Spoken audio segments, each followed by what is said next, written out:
Experiencia en Castelló, a cargo del doctor Robert Lord.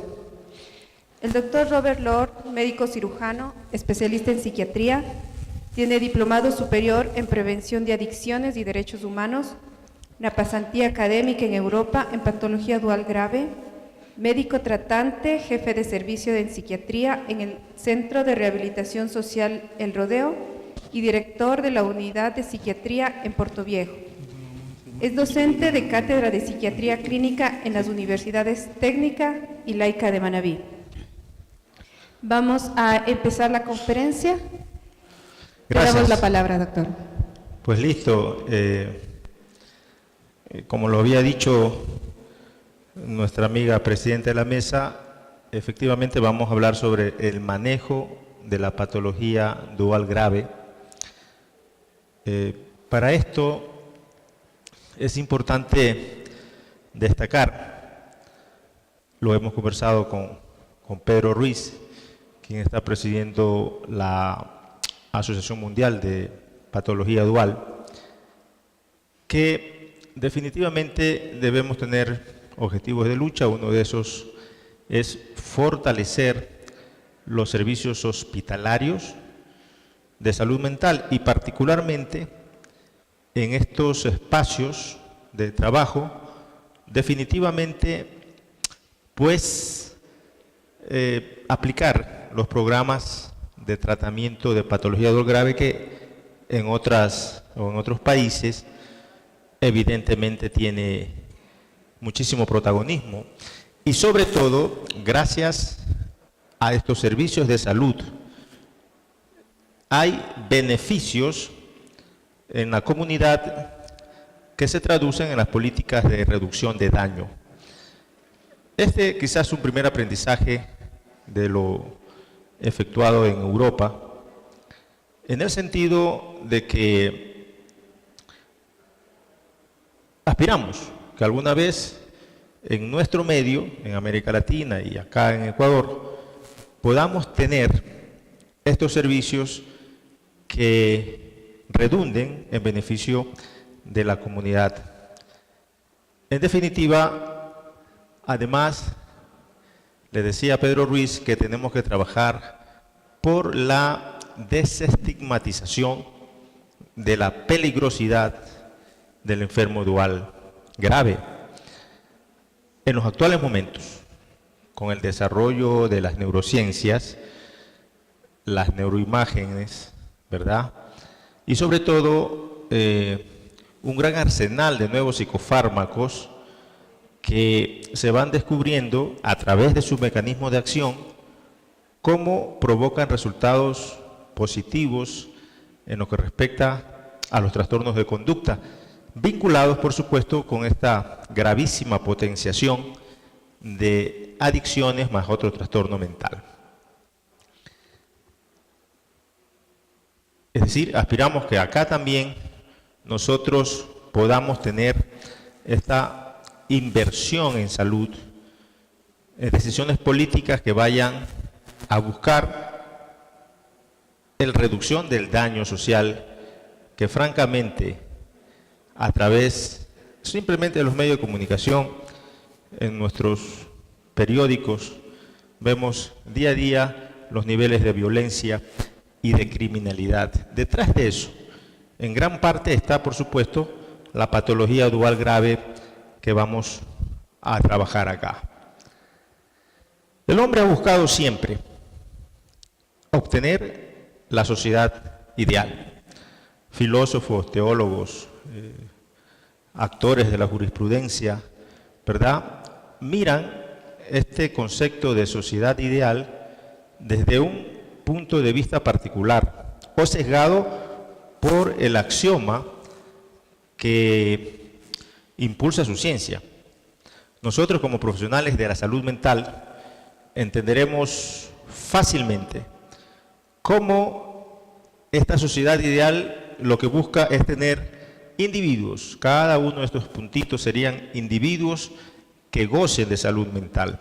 Salud mental entendida no solamente como este completo estado de bienestar emocional, sino que a través de esta estabilidad psicoemocional, por supuesto, interactuar con el medio ambiente de manera positiva y además crecer, desarrollarse de manera personal. Es decir, no podemos hablar de salud mental si no conquistamos logros y espacios y buscamos la felicidad. En definitiva, el medio ambiente con los individuos que gozan de salud mental no se van a ver afectados por el desarrollo biográfico del sujeto. ¿Esta sociedad ideal existe? No existe. Realmente lo que existe es una sociedad real donde existen individuos que se oponen a los conceptos de sociedad ideal, que pues la inteligencia del hombre los ha denominado casualmente antisociales, y que nosotros, de acuerdo a los códigos clasificatorios, los conocemos como F60. Entonces, no existe la sociedad real, no existe la sociedad ideal, existe una sociedad real, y claro, el hombre en su inteligencia ha dicho, claro, para encontrar la sociedad ideal es fácil, aislamos a estos sujetos antisociales, las cárceles, y conseguimos la sociedad ideal. Fácil. Cuando nosotros sabemos que esto, pues realmente no ha funcionado. Metemos 20 y aparecen otros 20. O metemos los 40 y aparecen 80. Por tanto, se considera que vivimos en una sociedad patógena, donde existen múltiples causas que predisponen para que el hombre tenga más chance de enfermarse que de vivir sanamente.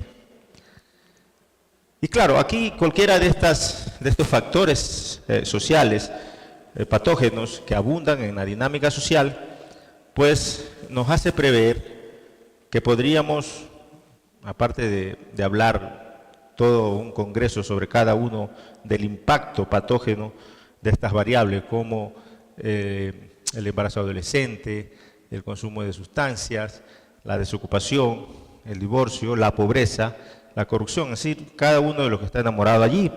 Lo cierto es que tenemos estas realidades sociales y, por supuesto, de por medio está la patología dual grave. Ante esto, uno de los primeros aprendizajes adquiridos en Castellón fue lo que Kandel ya patentizaba en 1998. Esto de que la combinación de genes, comportamiento, factores sociales producen una retroalimentación cerebral que lleva a una modificación de la expresión de los genes y por consiguiente a la función de las células nerviosas. Esto es la clave, sin duda, en lo que respecta a este fenómeno de constantes fisiológicas, factor patógeno, alteración de las constantes fisiológicas, fisiopatología, y por supuesto el establecimiento de signos y síntomas que conlleva a un diagnóstico, en este caso psiquiátrico, pero que con el consumo de sustancias y la exposición crónica al abuso de las drogas, lo que se observa es que existe un daño, claro, de la fisiología celular, y la abstinencia no sería otra cosa que la imposibilidad del organismo de recuperarse espontáneamente, sino a través de un tiempo gradual. Efectivamente, como decía la presidenta, nosotros desde el año 2002 estamos a cargo de los pacientes psiquiátricos que ingresan a prisiones. Muchos de ellos satisfacen criterios clínicos de patología dual.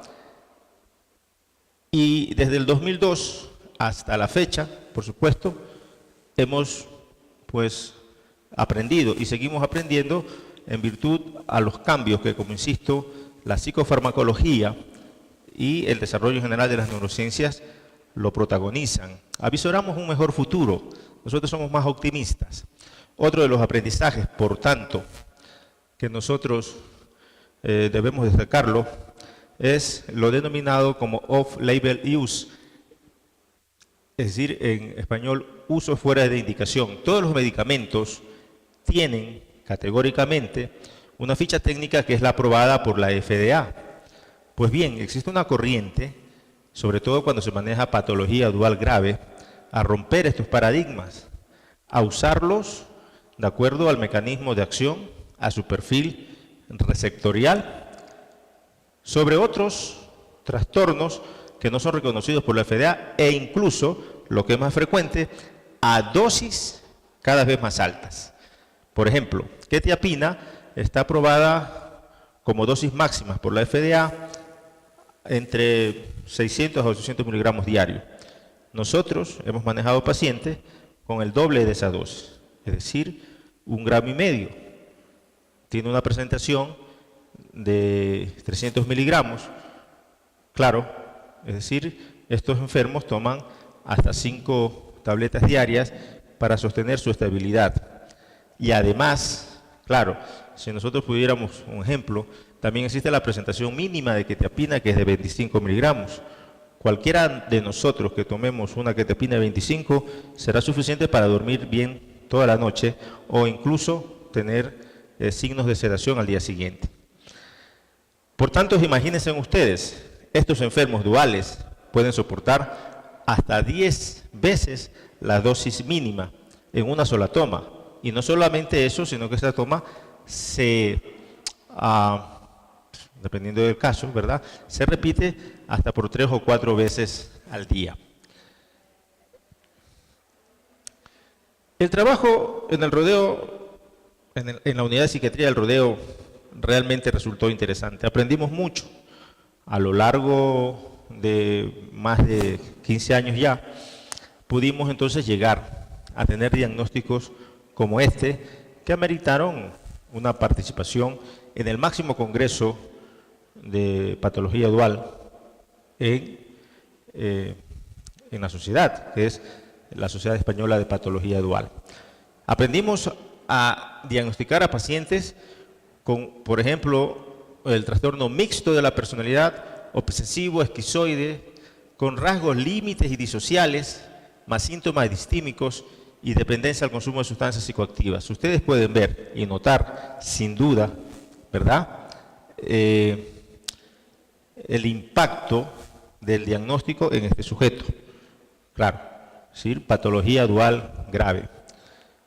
Además, ya en España, ¿verdad?, nos enteramos de la presencia de las jornadas nacionales en patología dual y decidimos también participar con un caso clínico. Aquí está la certificación de cómo la CEP, ¿verdad?, nos otorgó una certificación de haber participado allí con un caso que, para efectos de entender la charla, lo vamos a leer, ¿no? Es decir, un tratamiento del síndrome de abstinencia a opiáceos en comorbilidad con un trastorno mixto de la personalidad, experiencia en el uso de psicofármacos de quinta elección, claro, en un país donde no se dispone oficialmente de los de primera, a propósito de un caso clínico ecuatoriano. Y este era el diagnóstico que tenía este paciente: un trastorno mixto de la personalidad, límite antisocial, más trastornos mentales y del comportamiento debido al consumo de sustancias adictivas. Aquí, entonces, lo presentado esencialmente en estas jornadas, vemos el paciente cómo evoluciona. Claramente aquí dibuja esta evolución la intensidad y el sufrimiento del paciente. Yo pienso que todos los que trabajamos en salud mental hemos visto el síndrome de abstinencia a opiáceos y el sufrimiento que acarrea estos enfermos. Aquí el tratamiento instaurado con levomepromacina, aquí ya nos estábamos saliendo de las dosis sin conocer esta corriente europea del off-label use o uso fuera de indicaciones. Nosotros ya lo hacíamos porque aplicado simplemente el dosis-respuesta. Veíamos que con una tableta de Sinogan no era suficiente y entonces íbamos gradualmente aumentando la dosis hasta encontrar la dosis que, por supuesto, repercuta en la estabilidad del paciente, ¿verdad? En la remisión sintomática. La levomepromacina, sin duda, sí es un fármaco recomendado en el SAO, pero obviamente no es de primera elección. Buscábamos además reforzar el trabajo de la levomepromacina como antagonista del receptor H1 con mirtazapina, que se lo damos en la noche, a efectos de provocar una hipnoinducción, porque una de las cosas categóricas que pasan en el SAO son las alteraciones del sueño y el insomnio, en donde el paciente realmente también tiene costos emocionales altos. Acompañado de una benzodiazepina, usualmente clonazepam. Sin embargo, en Europa aprendimos que la benzodiazepina que se usa es la diazepam. Es diazepam. Quetiapina, que ya lo incorporábamos solamente por razones necesarias. Y medidas paliativas contra la fiebre, contra el dolor, contra el vómito. Y de paso veíamos una recuperación gradual del paciente. La segunda semana ya con signos de mejoría, lo propio y la tercera, pero noten ustedes cómo entre la segunda y tercera semana ya íbamos bajando las dosis tanto de levomepromacina como de las benzodiazepinas, y por supuesto ya en la tercera semana tenemos un paciente estable casi siempre, a pesar de que también es cierto la remisión espontánea a lo largo del primer mes del síndrome de abstinencia a opiáceos. Entonces, esa es una de las preguntas que nuestros políticos se hacen. Nosotros vamos a invertir tal cantidad de dinero para corregir una alteración médica de un paciente que casi siempre son estigmatizados, nuestros enfermos adictos, por supuesto, cuando ellos se pueden recuperar funcionalmente a lo largo del primer mes y que, bueno, que sientan el dolor y que aprendan, que sufran para que no vuelvan a consumir drogas. Pues pensamiento francamente fuera de foco.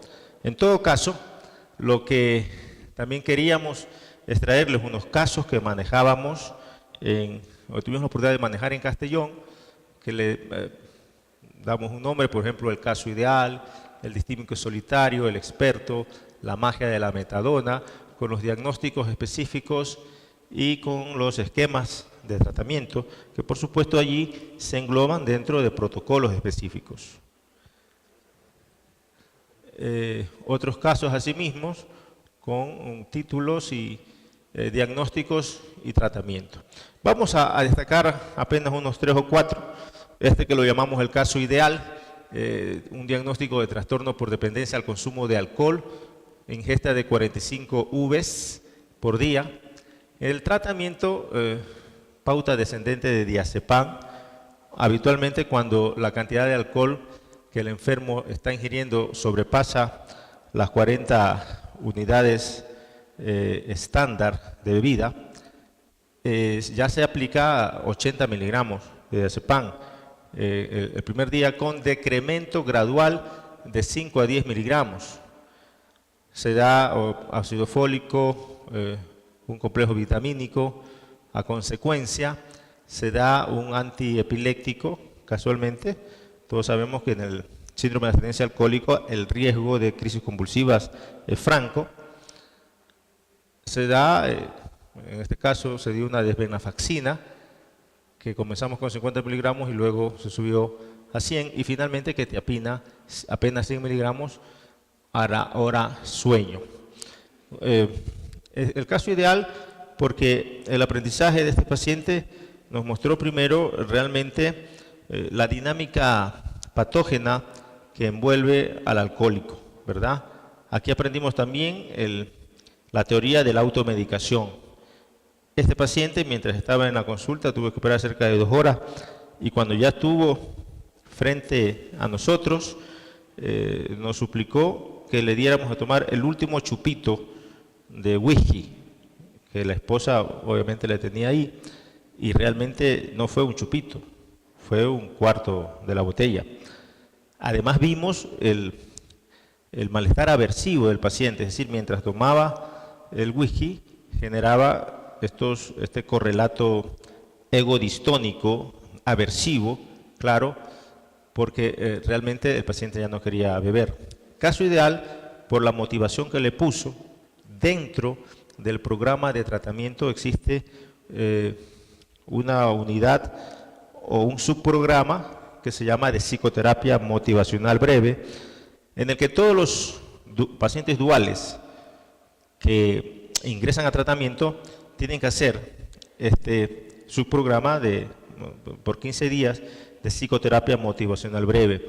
Y este paciente fue uno de los más activos, en donde evidenciaba las ganas que tenía de salir del problema.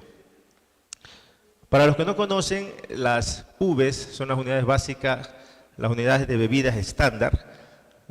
Un litro de vino tiene 10 Vs, un litro de cerveza 5, whisky y alcoholes similares, ¿verdad?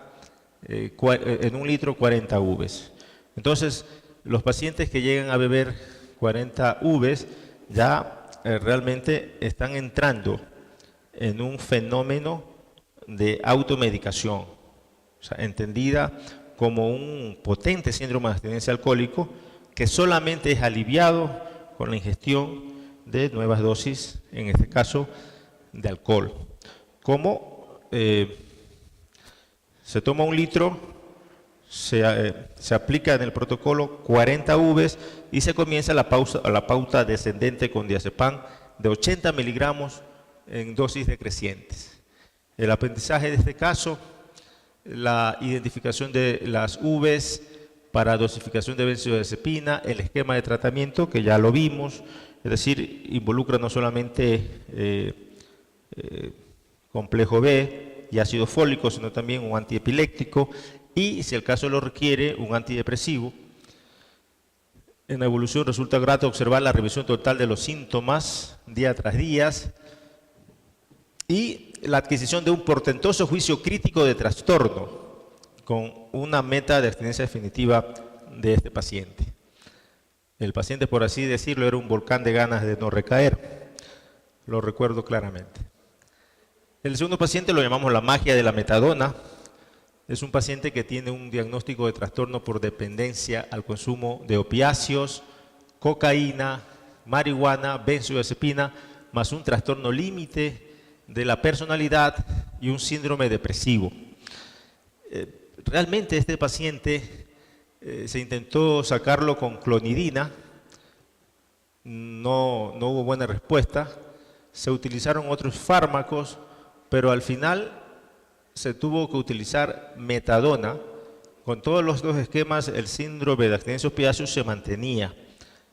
El paciente se utilizó tal cóctel farmacológico, incluso ácido valproico, un antipsicótico, aparte de quetiapina también, etumina, trazodona, que es un antidepresivo muy parecido a la mirtazapina, la desvenlafaxina y hasta el Sinogan. El paciente hizo un delirium farmacológico, no se le había instalado metadona. Después del delirium se suspenden todos los fármacos y se indicó metadona a dosis de 60 miligramos. La magia de la metadona, porque definitivamente con todo este cóctel farmacológico el paciente no respondió y solo con metadona al final el paciente evolucionó favorablemente. Caso que me enseñó entonces la intensidad del SAO, en el que es preciso prescribir a veces tal cóctel farmacológico que puede llegar a provocar un síndrome delirioso, tal como ocurrió en este paciente.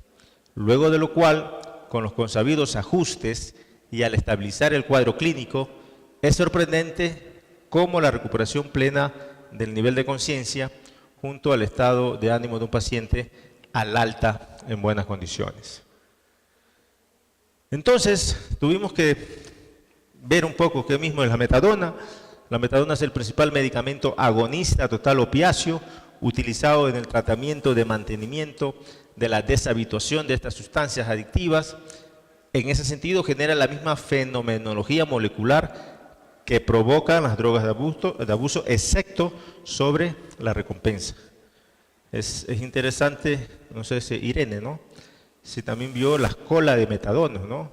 Es decir, pacientes que ya están en el tratamiento bajo mantenimiento que se recuperan funcionalmente y antes de ir a trabajar pues van a la unidad de conducta adictiva a ver su dosis diaria de metadona. Y es interesante cómo hay cientos de pacientes. En ese sentido, el aprendizaje fue muy significativo. Aquí un poco para entender el mecanismo de acción de los opiáceos, vemos una neurona dopaminérgica con una neurona GABAérgica neuromoduladora. Estamos viendo cómo efectivamente la liberación GABAérgica provoca una especie de freno en la liberación dopaminérgica que se libera a dosis fisiológicas. Mientras el organismo requiera dopamina para sus actividades, la neurona está liberando dopamina. Y esto está regulado por las neuronas GABAérgicas. Aquí vemos claramente cómo la presencia de opiáceos, morfina, heroína, cualquiera de ellos actúa sobre el receptor mu, que provoca entonces un efecto inhibitorio sobre la liberación GABAérgica. En consecuencia, se le quita el freno a la neurona dopaminérgica que eyecta, pues, por supuesto, y descarga dopamina. Hemos aprendido en las charlas de este congreso cómo la liberación dopaminérgica es la esencia de los fenómenos de recompensa y, en definitiva, de la adicción como tal. Entonces, decimos que la metadona básicamente hace lo mismo sin, pues, dispararse sobre los circuitos de la recompensa. Interactúa con el receptor mu opiáceo, acoplándose a la proteína G inhibitoria, que al actuar sobre la adenilato ciclasa bloquea la síntesis de AMP cíclico. Entonces, al deprivar la célula de este segundo mensajero, necesario para la transducción de la señal que posibilita la fosforilización de proteínas que activan la expresión génica de la función celular, aparecen los efectos terapéuticos. Claro. Sí, un poco entender también que nosotros tenemos opiáceos endógenos, ¿verdad? Encefalinas, endorfinas, que están en las constantes fisiológicas trabajando de tal manera que los receptores y la liberación de noradrenalina se hace en tono fisiológico. Que una vez que ingresa un opiáceo, se bloquea, por supuesto, la síntesis de opiáceos endógenos y el opiáceo exógeno comanda entonces la fisiología en este sentido, con un aumento, por supuesto, de la intensidad de la respuesta, tanto que se produce un fenómeno de regulación al alza de los receptores y un aumento de la sensibilidad y, por supuesto, un aumento de la liberación de noradrenalina. Cuando el individuo cesa su consumo, no solamente que ya no se dispone del opiáceo exógeno, sino que sigue bloqueado la síntesis de los opiáceos endógenos, que como sabemos son analgésicos. Por tanto, en este momento se origina el síndrome de abstinencia a opiáceos y se entiende por qué entonces aparece el dolor, ¿no?, dentro del cuadro clínico específico. Aumento o liberación masiva de noradrenalina y seguimos con el fenómeno de regulación al alza de los receptores noradrenérgicos. Un poco más de lo mismo. Bueno, aquí nosotros tenemos un diagnóstico como trastorno por dependencia al consumo de cocaína, heroína y benzodiazepinas. Este caso lo llamamos nosotros el poder del Suboxone, un fármaco que se utiliza en Europa, ¿verdad? La combinación de buprenorfina con naloxona, buprenorfina un agonista parcial y naloxona un antagonista del receptor mu. Como ya nos está haciendo seña la presidenta de la mesa, procuraremos pasar esto, que en definitiva es más de lo mismo, un caso de patología dual femenina, una madre que abandona a sus hijos, se entregó al consumo y que al final, con este cóctel de paliperidona, 300 miligramos cada 28 días, es decir, inyectable, la paliperidona de depósito, este fármaco no lo tenemos en el país. Olanzapina, vean ustedes, la FDA habla de que la olanzapina se puede utilizar hasta 20 miligramos.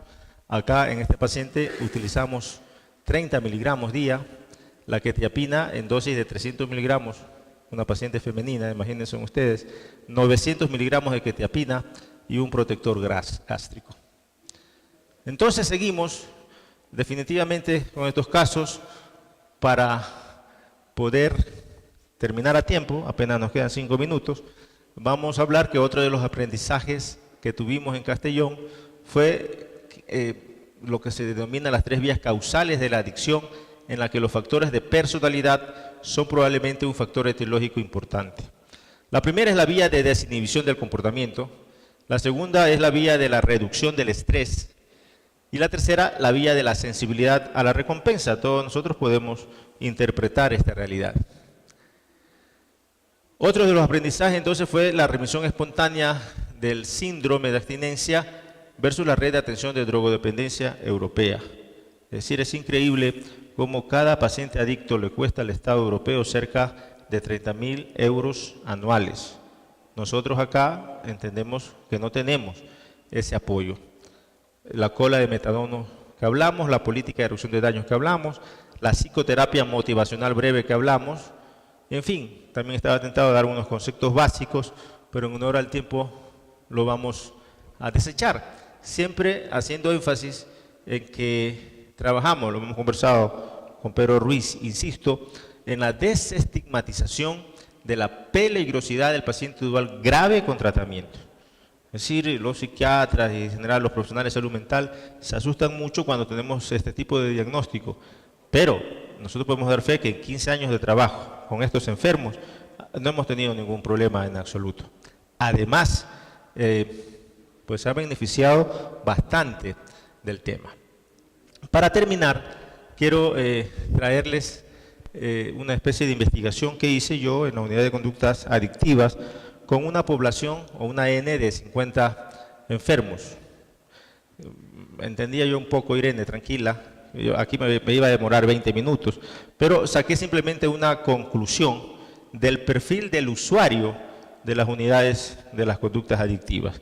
Es un varón, habitualmente 71%, de entre 21 a 60 años, edad plenamente económicamente productiva, soltero, es otra realidad de estos pacientes, sin ocupación, politoxicómano, en tratamiento con metadona o con antipsicóticos, antidepresivos y benzodiazepinas. Y aquí un poco los resultados de la investigación que trabajan sobre ese perfil, no lo vamos a exponer por el tiempo, y al final solamente decirles lo que insistimos al inicio. Estamos viviendo días muy interesantes en nuestra especialidad médica.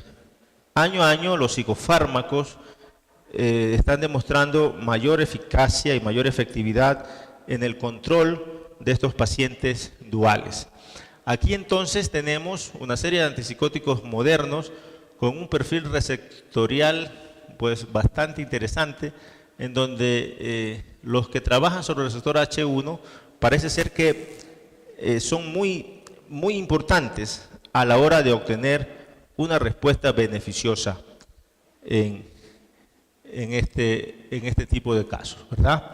Uno de ellos, pues, por ejemplo, está aquí es el aripiprazol, ¿verdad? Cuyo mecanismo de acción muestra más alta sensibilidad por los receptores serotoninérgicos que por el propio dopaminérgico. Esto podría explicar entonces la remisión y pues la evolución favorable de nuestros enfermos duales. Con esto entonces hemos querido traer esta oportunidad que nos dio la vida de conocer la patología dual grave en un servicio europeo en la ciudad de Castellón, España. Muchas gracias y estamos a las órdenes. Muchísimas gracias, doctor Robert Lord. A nombre del CRA queremos darle un presente por habernos impartido enseñanzas. Muchísimas gracias. Muy amable, muy amable. A usted. Gracias. Así es. Ok. ¿Así? Shoot. Faltan los Francisca, cualquier cosa igual yo voy a tomarte el tiempo. Ah, perfecto.